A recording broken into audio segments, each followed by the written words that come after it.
Hello guys, welcome back. Guys, kakauwi ko lang. Sa ngayon ay natanggap na natin ang ating tada! Ay, baliktad.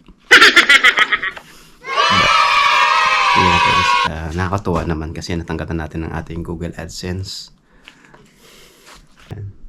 Bali, kakabigay lang to ng aming coordinator sa akin.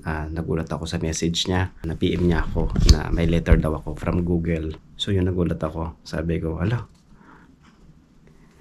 yung Google AdSense ko. Yun, naalala ko, tumakbo ka daw ng office. Kaya ito na guys, ang hinihintay natin. Ito yung journey para sa first sahod sa YouTube. Pag na-reach na natin yung threshold na $100. Excited na ako guys. I-log in to sa aking Google AdSense account. Paano guys, thank you so much for watching. See you on the next video. Bye-bye!